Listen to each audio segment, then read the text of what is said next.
کے بیان کرتے ہیں۔ سامعین، انسانی فطرت خارجی اثرات کو قبول کرتی ہے، خواہ وہ اثرات اچھے ہو یا برے۔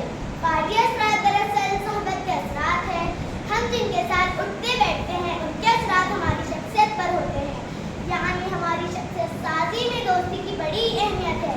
اسی لیے قرآن مجید میں اللہ تبارک و تعالیٰ نے حکم دیا ہے کہ یا ایھا الذین آمنوا اتقوا اللہ وکونوا مع الصادقین، اے ایمان والو اللہ سے ڈرو، سچوں کی صحبت اختیار کرو۔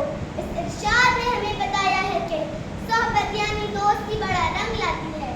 حاضرین، دوستی کی اہمیت اس بات سے بھی واضح ہوتی ہے کہ ہمارے پیارے نبی حضرت محمد صلی اللہ علیہ وسلم نے فرمایا کہ انسان اپنے دوستوں سے پہچانا جاتا ہے۔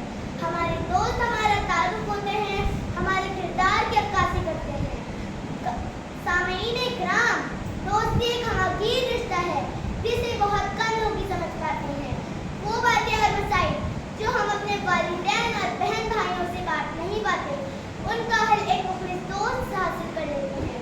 وہ خوبیاں جو ہم الگ الگ رشتوں میں تلاش کرتے ہیں، وہ تمام ایک مخلص دوست میں مل سکتی ہے۔ دوست ایک حسین جذبہ انسانی ہے۔ ایک مخلص دوست کسی نعمت سے کم نہیں ہوتا۔ دوست وہ ہے کہ جو جذبات سمجھ لیتے ہیں، دوست وہ ہے کہ جو جذبات سمجھ لیتے ہیں، دل کے اندر کی بھی ہر بات سمجھ لیتے ہیں۔ جناب صدر، غریب وہ نہیں جس کے پاس دولت نہیں، بلکہ غریب وہ ہے جس کا کوئی دوست نہیں۔ الحمدللہ، اس معاملے میں تو ہم بڑے امیر ہیں، کیونکہ ہماری دوستی ایسی ہے کہ جو کہ لازم نہ ہو وہ حق بھی ادا کرتے ہیں، جو کہ لازم نہ ہو وہ حق بھی ادا کرتے ہیں، سارے دکھ درد کو پل بھر میں روا کرتے ہیں۔